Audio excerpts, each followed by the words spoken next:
Good morning. ये class 11th के लिए लेक्चर रिकॉर्ड कर रहे हैं, ठीक है। बहुत बारिश हो रही है तो ऑफिस में जा नहीं सकता, तो क्या करते हैं, यहीं से बैठे बैठे रिकॉर्ड करते हैं।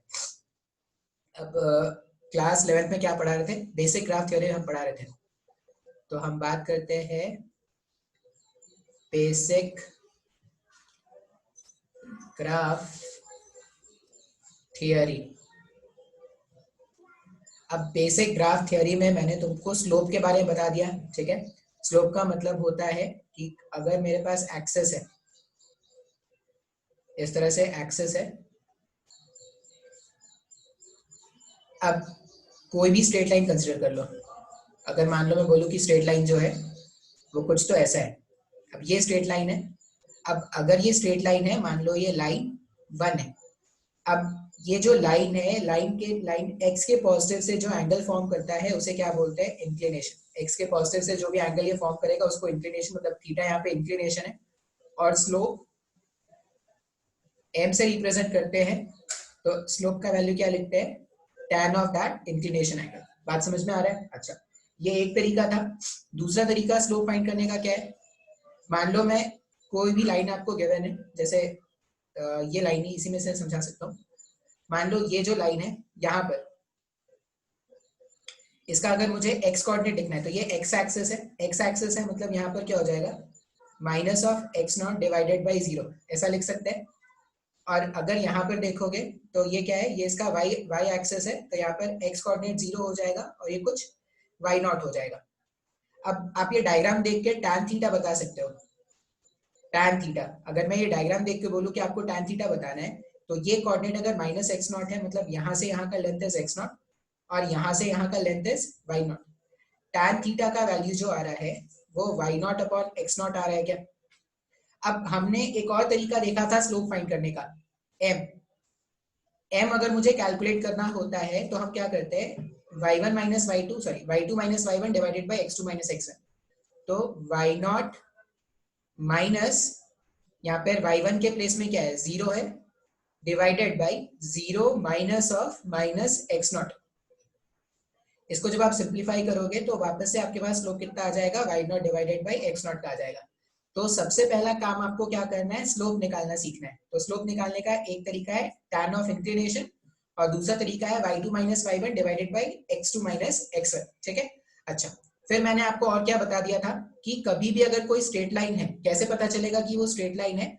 तो अगर आपको इस तरह के फॉर्मेट में कभी भी इक्वेशन मिले y equals to mx plus C, या आप किसी भी इक्वेशन को इस फॉर्मेट में अगर कन्वर्ट कर पाते हो तो वो जो इक्वेशन होगा वो स्ट्रेट लाइन का होगा। जैसे अगर एग्जाम्पल बोला जाए, मान लो जो एग्जाम्पल है वो है 3/7 y plus 2/5 x equals to 30।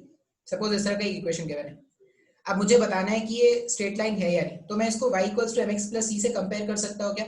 मैं इसको क्या करूंगा, सबसे पहले ये 3/7 y वाले टर्म को अलग रखो, तो इसको ऐसा लिख सकते हैं 30 माइनस 2 डिवाइडेड बाई 5x। अब ये 3/7, ये 7 को इधर भेज दो, 3 को इधर भेज दो, तो इक्वेशन ऐसा हो जाएगा क्या? y equals to minus of 2/5 times of 7/3x plus 30 into 7/3। अब आप इन दोनों को अगर आप ध्यान से देखोगे तो आप इसको कंपेयर करने से आपको m और c का वैल्यू मिल जाएगा। अब ये c क्या था? c का मतलब होता था y इंटरसेप्ट। हमने क्या बताया था? y इंटरसेप्ट का मतलब है x का वैल्यू 0 रखने से y का जो भी वैल्यू आता है उसे हम क्या बोलते थे? y intercept.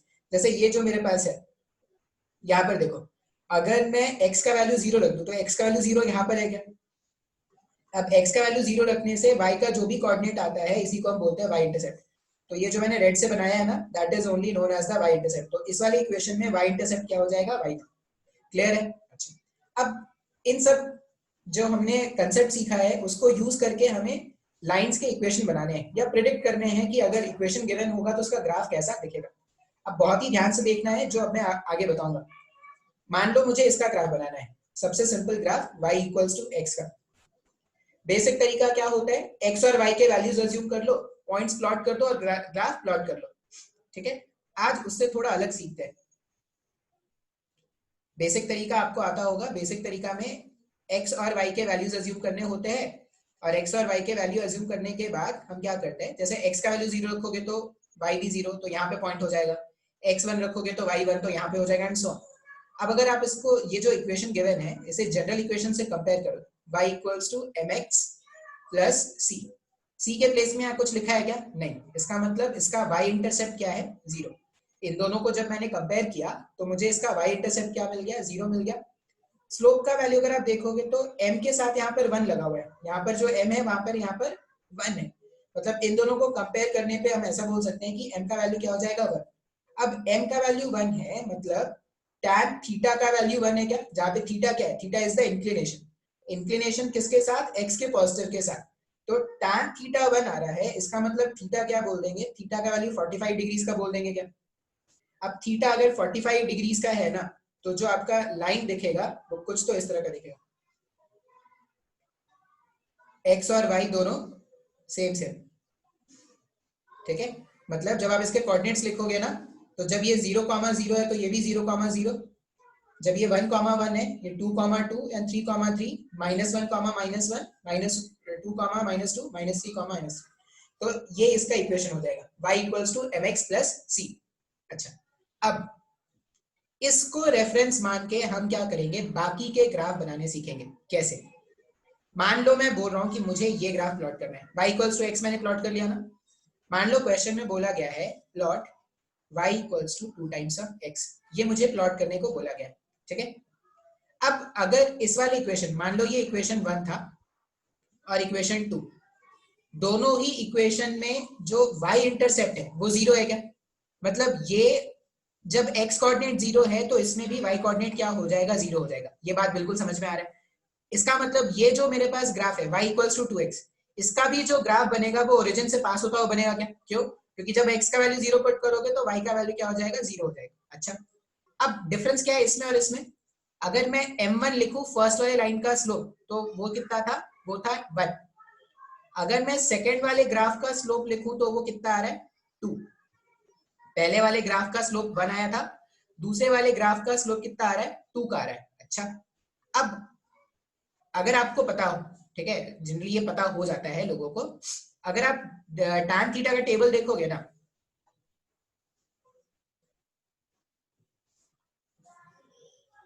tan थीटा का अगर टेबल देखा जाए तो हम क्या लिखते हैं? tan 0 का वैल्यू होता है 0, tan 30 का वैल्यू होता है 1/√3, tan 45 का वैल्यू होता है 1, tan 60 का वैल्यू इज √3, tan 90 का वैल्यू होता है इन्फिनिट। इसका मतलब ये है कि जैसे जैसे 0 से लेके 90 तक इंक्लिनेशन बढ़ रहा है, जैसे जैसे 0 से 90 तक इंक्लिनेशन बढ़ रहा है, स्लोप का वैल्यू भी बढ़ता जा रहा है क्या? आपको एक लाइन नोट करके लिखना पड़ेगा और ये बहुत ज्यादा इंपॉर्टेंट है। For theta greater than 0 less than 90, for theta greater than 0 less than 90, as inclination angle increases, as inclination increases, जैसे ही इंक्लिनेशन एंगल इंक्रीज करेगा, the value of slope, the value of slope is positive. ये भी लिख लेना, the value of slope is positive and increases with theta, increases with theta, ठीक है। मैंने क्या बोला कि अगर इंक्लिनेशन का वैल्यू 0 से 90 के बीच में है, तो जैसे जैसे आप इंक्लिनेशन एंगल बढ़ाओगे, इंक्लिनेशन एंगल इंक्रीज करोगे, the value of slope, slope का वैल्यू जो होगा वो इंक्रीज करेगा, और क्या है? वो पॉजिटिव भी होगा। जैसे यहाँ पे देखो 0 से 90 के बीच में वैल्यू हमेशा जो आ रहा है वो पॉजिटिव आ रहा है, मतलब अगर कभी भी इंक्लिनेशन एंगल 0 से 90 के बीच में है तो उस लाइन का स्लोप क्या आएगा? लाइन का स्लोप पॉजिटिव आएगा और उसका value will keep on increasing. मतलब देखो 0 था 30 पे 1/√3, tan 45 पे 1, tan 60 पे √3। अब यहां पर देखो, अगर मैं बोल रहा हूं कि मुझे ये ग्राफ प्लॉट करना है, मान लो मैं ग्रीन से बनाता हूं, y इक्वल्स टू x का ग्राफ मैंने रेड से प्लॉट कर दिया है, y इक्वल्स टू x का, ठीक है, ये मैंने रेड से प्लॉट किया है y इक्वल्स टू x का। इसके लिए मैं ग्रीन यूज करने वाला हूं। सॉरी, इसके लिए मैं क्या करने वाला हूँ, ग्रीन कलर यूज करने वाला हूँ। अब ध्यान से देखना है, मुझे स्लोप बढ़ाना है। स्लोप का वैल्यू बढ़ गया क्या, यहाँ पे स्लोप का वैल्यू 1 था, यहाँ पे स्लोप का वैल्यू बढ़ा के 2 करना है। स्लोप का वैल्यू बढ़ गया मतलब इंक्लिनेशन बढ़ाना पड़ेगा क्या, क्यों, क्योंकि स्लोप क्या है, पॉजिटिव है। तो y इक्वल्स टू 2x का ग्राफ जो होगा ना, वो कुछ तो ऐसा होगा। y इक्वल्स टू 2x का जो ग्राफ होगा वो कुछ तो क्या होगा, ऐसा होगा। y इक्वल्स टू x का ये था, ये रेड से मैंने बनाया था, y इक्वल्स टू x का ये ग्राफ है, y इक्वल्स टू x का, और ये ग्राफ है y इक्वल्स टू 2x का। बात समझ में आया क्या, y इक्वल्स टू 2x। अब अगर आपको बोला जाए था, मान लो आपको y इक्वल्स टू 7x का बनाना है। अब y इक्वल्स टू 7x का अगर आपको बनाना है तो फिर से स्लोप का एंगल इंक्रीज हो गया क्या, अगर स्लोप का सॉरी स्लोप का वैल्यू अगर इंक्रीज हो गया मतलब इंक्लिनेशन भी इंक्रीज करना पड़ेगा। अब बढ़े हुए इंक्लिनेशन के साथ ग्राफ बनाना है, बढ़े हुए इंक्लिनेशन से सपोज मैं ये येलो लाइन से बना रहा हूं, तो ग्राफ कुछ तो ऐसा बनेगा, इस तरह से। तो ये जो मैंने येलो से बनाया है वो क्या है, वो y इक्वल्स टू 7x का ग्राफ होगा। अप्रोक्सीमेट ग्राफ है, कोई एकदम एग्जैक्ट ग्राफ नहीं कि सर ऐसा ही ग्राफ बनेगा, ये अप्रोक्सीमेट ग्राफ है, ऐसा कुछ दिखेगा। और आपको भी एग्जाम में ऑप्शंस गिवन होते हैं, ऑप्शंस को देख के बस प्रिडिक्ट करना होता है, ऐसा नहीं कि आपको बनाना है वहां पे। बात समझ में आया? अच्छा, अब अगर मान लो मुझे इसी में आप एक एक करके डायग्राम को अच्छे से देखना, स्क्रीन को पॉज कर करके देखना, तब जाके आपको अच्छे से समझ में आएगा। ये आपको क्वेश्चन में ग्राफ को देख के उसका इक्वेशन प्रिडिक्ट करना होता है, तो ये सब याद रखोगे तभी इक्वेशन प्रिडिक्ट कर पाओगे। मान लो आपको मैं बोलूं कि मुझे y इक्वल्स टू 2x का ग्राफ, कलर ऑप्शंस बहुत कम है यहाँ पर, y इक्वल्स टू 1/3x का ग्राफ बनाना है मुझे। अब y इक्वल्स टू 1/3x का ग्राफ बनाना है अगर, तो जब y इक्वल्स टू x का ग्राफ बनाया था, इसमें इसका स्लोप वैल्यू कितना था, 1। अब स्लोप का वैल्यू 1/3 हो गया क्या, अगर स्लोप का वैल्यू 1/3 हो गया है, इसका मतलब इंक्लिनेशन को क्या करेंगे, स्लोप का वैल्यू कम हो गया मतलब इंक्लिनेशन भी कम करना पड़ेगा। तो y इक्वल्स टू 1/3x का अगर आपको ग्राफ बनाना होता ना, तो ये ग्राफ ऐसा दिखता, कुछ तो ऐसा। अगर आपको कंफ्यूजन होना ग्राफ पे, तो आप क्या करना, अलग अलग से बनाना या अलग अलग कलर यूज करना, तो आपको ज्यादा अच्छे समझ में आएगा। ये समझ में आया कि नहीं, एकदम ध्यान से देखो, बहुत ही इजी है। मैंने सबसे पहले क्या किया, मैं थोड़ा पीछे ले जाता हूँ आपको, एक तो इतने ऐड आते हैं ना यार।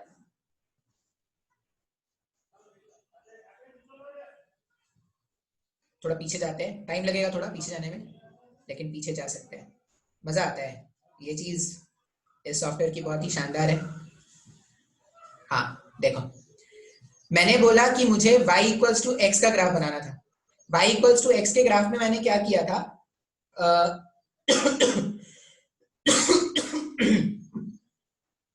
ये कोरोना नहीं है, ये ऐसे ही खांस रहा मैं, ठीक है, ऐसा नहीं कि तुम पुलिस भेज दो मेरे घर में कि भाई कोरोना हो गया सर को।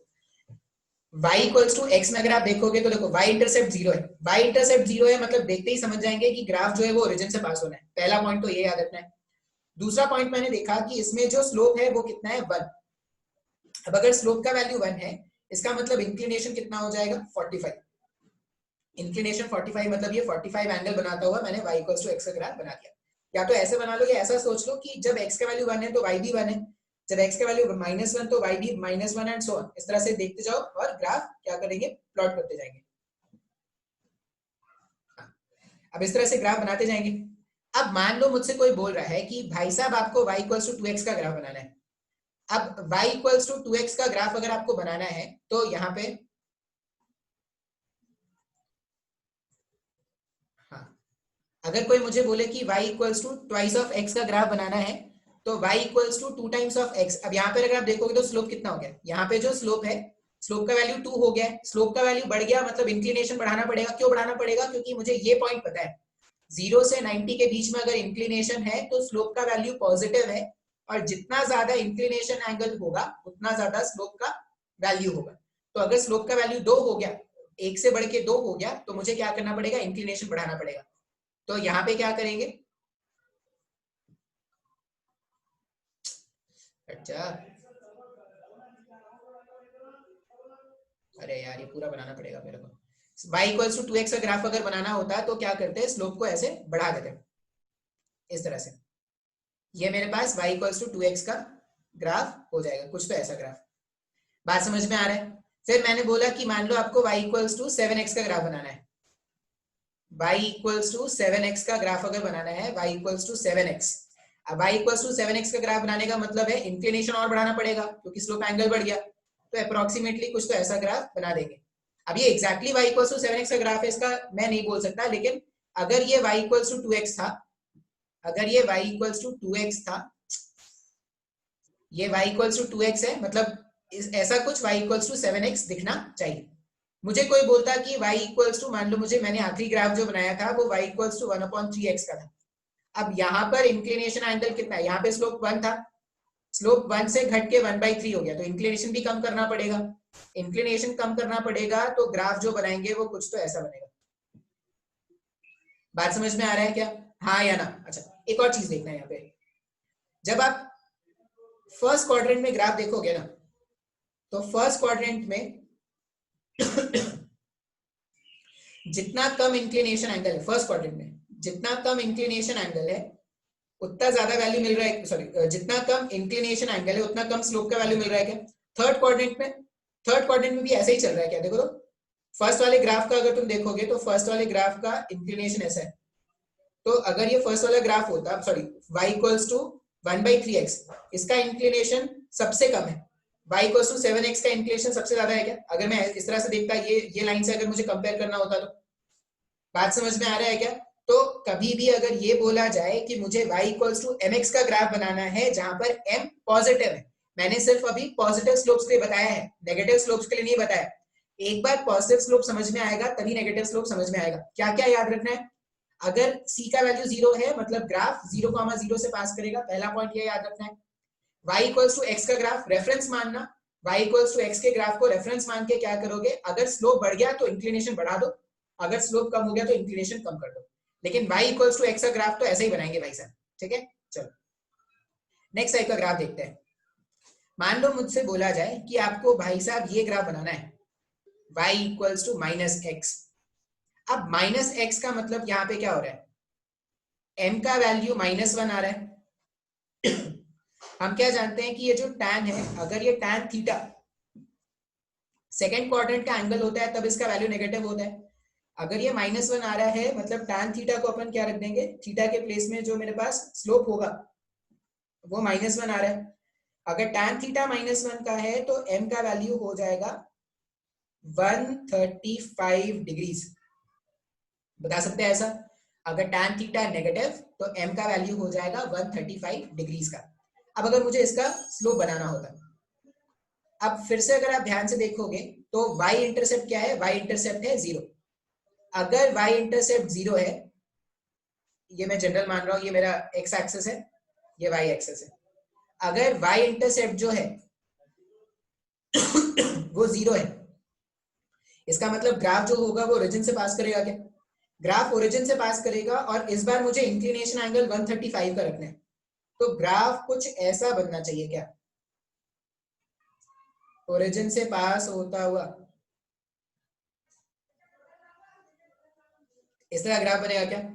तो ये y इक्वल्स टू -x का ग्राफ हो जाएगा हमारे पास इस तरह। अब एक और चीज यहाँ पे आपको याद रखना है, मान लो कोई आपसे बोले कि भाई साहब आपको ये ग्राफ प्लॉट करना है, कौन सा graph, y equals to -2x। अब फिर से ध्यान से देखना, for 90 theta less than 90, sorry theta greater than 90 less than 180, slope is negative. सबसे पहले ये याद रखना है, slope is negative and value of slope will decrease, value of slope will decrease on increasing the inclination angle, on increasing the inclination angle। अब ये बहुत ज्यादा कंफ्यूजिंग है, ठीक है, नहीं समझोगे तो कंफ्यूजन में मर जाओगे, ठीक है? ध्यान से देखना है जो मैं बोलूंगा। हमने क्या बोला कि अगर ये जो मेरे पास इंक्लिनेशन एंगल है थीटा अगर 90 से ज्यादा लेकिन 180 से कम, ऑब्ट्यूज एंगल बोल सकते हैं, उस केस में स्लोप क्या होता है, नेगेटिव होता है। स्लोप नेगेटिव होता है और स्लोप का वैल्यू, यहाँ पे स्लोप का वैल्यू ये जो 2 है 3 है 4 है वो -2 स्लोप का वैल्यू नहीं है। अगर तुम्हें स्लोप अगर कभी भी नेगेटिव दिख गया, कभी भी स्लोप नेगेटिव दिख गया, ये समझ जाना कि उसका जो इंक्लिनेशन है वो 90 से ज्यादा है लेकिन 180 से कम है, ये समझ जाना नेगेटिव स्लोप को देख के। अब वैल्यू का मतलब क्या बोल रहा हूँ, जैसे ये 2, जैसे यहाँ पर स्लोप का वैल्यू कितना था, यहाँ पर स्लोप का वैल्यू था 1, यहाँ पर स्लोप का वैल्यू क्या है 2। अब मैंने नोट क्या लिखा है कि value of slope will decrease, slope का वैल्यू कम कर देंगे on increasing the inclination angle, या इसका उल्टा बोलो कि अगर स्लोप का वैल्यू कम हो रहा है, सॉरी अगर इंक्लिनेशन का एंगल बढ़ रहा है तो स्लोप का वैल्यू डिक्रीज होगा क्या। यहाँ पर मैंने स्लोप का वैल्यू 1 से, इस वाले ग्राफ में अगर देखोगे तो स्लोप का वैल्यू 1 से बढ़ा के मुझे 2 लाना है। अब मैंने स्लोप का वैल्यू बढ़ाया है क्या, अगर स्लोप का वैल्यू बढ़ाना होगा तो इंक्लिनेशन एंगल को कम करना पड़ेगा क्या। इंक्लिनेशन एंगल को कम करने का मतलब है पहले जो इंक्लिनेशन 135 था अब उससे मुझे बढ़ा के इंक्लिनेशन एंगल को, यहाँ पे क्या बोल रहा हूँ, स्लोप का वैल्यू इंक्रीज हुआ तो इंक्लिनेशन एंगल मुझे कम करना पड़ेगा। स्लोप इंक्लिनेशन कम करने का मतलब है 135 से कम करना पड़ेगा, तो 135 से कम करना पड़ेगा तो कुछ तो ऐसा ग्राफ बनेगा। एग्जैक्टली ये बनेगा ये नहीं बोल सकते, लेकिन कुछ ऐसा ग्राफ तुम्हें बनता हुआ दिखेगा। तो मेरे पास ये जो ब्लैक वाला ग्राफ है, ये जो ब्लैक वाला ग्राफ है ये y इक्वल्स टू -x का है, और ये जो रेड वाला ग्राफ मैंने बनाया है ये y इक्वल्स टू -2x का है। मेरे को नहीं आया ऐसे समझ में, एकदम ध्यान से सुनना है, कंफ्यूजिंग है। अगर स्लोप का वैल्यू पॉजिटिव है, अगर स्लोप का वैल्यू पॉजिटिव है मतलब इंक्लिनेशन 0 से 90 के बीच में रहेगा, और जितना ज्यादा स्लोप का वैल्यू उतना ज्यादा इंक्लिनेशन एंगल, ये याद रखना है। दूसरा पॉइंट क्या याद रखोगे, अगर मैं बोल रहा हूँ कि स्लोप का वैल्यू नेगेटिव है या स्लोप नेगेटिव है, अगर स्लोप नेगेटिव हो गया जैसे इस वाले केस में y इक्वल्स टू -x या y इक्वल्स टू -2x में, दोनों ही केस में स्लोप नेगेटिव है। अगर स्लोप नेगेटिव है तो ये समझ जाओ कि स्लोप का जो इंक्लिनेशन होगा वो 90 से ज्यादा होगा, ये समझ जाओ। अच्छा, फिर याद क्या रखना है, इसका रिवर्स ये याद रखना है कि अगर स्लोप का वैल्यू नेगेटिव है मतलब इंक्लिनेशन एंगल 90 से ज्यादा 180 से कम, लेकिन जितना ज्यादा स्लोप का वैल्यू है, जैसे यहाँ पे स्लोप का वैल्यू था 1, यहाँ पे स्लोप का वैल्यू है 2, जितना ज्यादा स्लोप का वैल्यू होगा उतना कम इंक्लिनेशन एंगल होगा, या vice versa value of slope will decrease on increasing the angle. जैसे मान लो मैं बोलता कि मुझे ये ग्राफ बनाना है, ग्रीन से लिख रहा हूँ, y इक्वल्स टू -1/3x का मुझे ग्राफ बनाना है। अब ध्यान से देखना, यहाँ पर स्लोप का वैल्यू कितना है 1, यहाँ पर स्लोप का वैल्यू है 1/3। नेगेटिव देख के मैंने ये तो पता लगा लिया कि जो स्लोप का इंक्लिनेशन होगा वो क्या होगा, 90 से ज्यादा होगा। अब 1 में अगर ग्राफ ऐसा बना था और मैंने वैल्यू को कम कर दिया, स्लोप का वैल्यू डिक्रीज हुआ, मतलब इंक्लिनेशन एंगल बढ़ाना पड़ेगा क्या, तो इंक्लिनेशन एंगल बढ़ाने का मतलब है जो ग्राफ बनेगा ना वो कुछ तो ऐसा बनेगा इस तरह से। तो ये जो ग्रीन वाला ग्राफ है वो किसका ग्राफ है, वो ग्राफ है y equals to -1/3 into x का। ये मेरे बेसिक ग्राफ है। आई होप ये समझ में आया होगा आपको। ध्यान से सोचोगे तो बहुत ही आसान है, नहीं सोचोगे तो कंफ्यूजन में मर जाओगे। पहले हमने क्या किया, स्लोप का डेफिनेशन बताया आपको, स्लोप क्या होता है। फिर मैंने आपको ये समझाने की कोशिश की कि पॉजिटिव स्लोप कब मिलेगा, नेगेटिव स्लोप कब मिलेगा। अगर इंक्लिनेशन एंगल 0 से 90 के बीच में है, इंक्लिनेशन एंगल 0 से 90 के बीच में है तो स्लोप का वैल्यू मिलेगा पॉजिटिव, या स्लोप पॉजिटिव होगा। और अगर इंक्लिनेशन 90 से 180 के बीच में है तो स्लोप क्या मिलेगा, स्लोप मिलेगा नेगेटिव, ये याद रखना है। दूसरा पॉइंट जो याद रखोगे कि कभी भी अगर स्लोप पॉजिटिव है और स्लोप का वैल्यू इंक्रीज करना है, मान लो 1 से बढ़ा के 2 करना है, 2 से बढ़ा के 3 करना है, तो इंक्लिनेशन बढ़ाना पड़ेगा, मतलब 45 से ज्यादा एंगल करना पड़ेगा। अगर y इक्वल्स टू x का ग्राफ तो याद रखना है, अगर y इक्वल्स टू 2x का ग्राफ बनाना चाहते हैं तो जितना y इक्वल्स टू x का इंक्लिनेशन था उससे ज्यादा इंक्लिनेशन रखना पड़ेगा y इक्वल्स टू 2x के लिए। मान लो y इक्वल्स टू 1/2x का ग्राफ बनाना चाहते हैं तो जितना 1/x y equals to x का इंक्लिनेशन था उससे कम इंक्लिनेशन रखना पड़ेगा y इक्वल्स टू 1/2x पे। ये बात समझ में आ गया। नेगेटिव स्लोप वाला बहुत ज्यादा कंफ्यूज करता है अगर ध्यान से नहीं समझोगे तो। पहला बात तो कभी भी नेगेटिव स्लोप अगर दिख जाए तो समझ जाना कि इंक्लिनेशन एंगल 90 से 180 के बीच में है। दूसरा बात याद क्या रखोगे, ये मैथ्स नहीं पढ़ रहे कि यहाँ पे सर -1 बड़ा है -2 छोटा है, ऐसा नहीं सोचेंगे।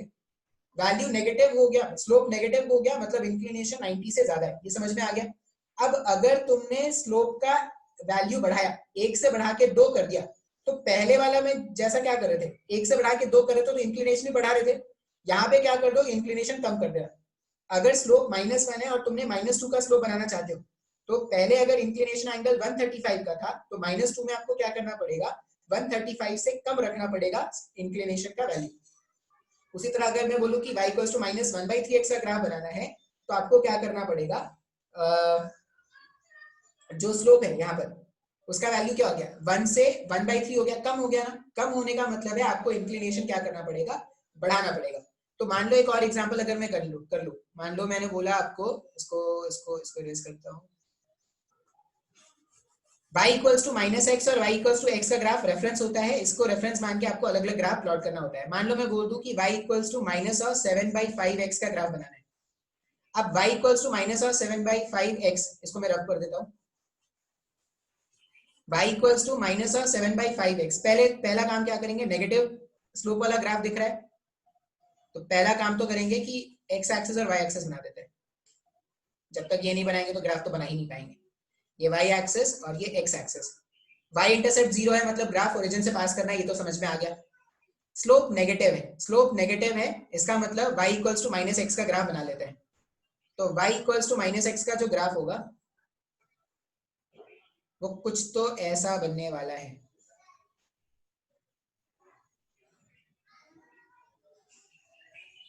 y इक्वल्स टू -x का जो ग्राफ, अरे यार, y इक्वल्स टू -x का जो ग्राफ है वो कुछ तो ऐसा दिखने वाला है। तो मैंने y इक्वल्स टू -x का ग्राफ बना दिया। अब मुझे क्या करना है, y इक्वल्स टू -x का ग्राफ मैंने बना दिया। अब यहाँ पे इंक्लिनेशन अगर देखोगे 7/5, इसको मैं ऐसा भी लिख सकता हूँ क्या, -1.4 ऑफ x, स्लोप का वैल्यू बढ़ गया या कम हो गया, यहाँ पे 1 था, यहाँ पे बढ़ के 1.4 गया, स्लोप का वैल्यू बढ़ गया, मतलब इंक्लिनेशन एंगल कम करना पड़ेगा क्या, क्योंकि नेगेटिव स्लोप है। तो ग्राफ कैसा बना देंगे, ग्राफ कुछ तो इस तरह का बना देंगे।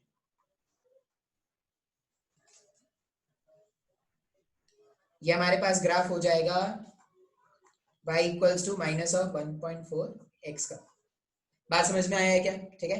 तो इतना ही रहने देते हैं आज। शिफ्टिंग ऑफ द ग्राफ सिखाएंगे, तो वो नेक्स्ट वाले लेक्चर में सिखा देंगे। मोस्ट प्रॉबेबली कल शायद मैं रिकॉर्ड करके डाल दूंगा, या देखता हूँ कल टाइम मिला तो ठीक है, नहीं तो संडे को डाल दूंगा, किसी एक दिन डाल दूंगा रिकॉर्ड करके। तब तक के लिए इतना ही रहने देते हैं।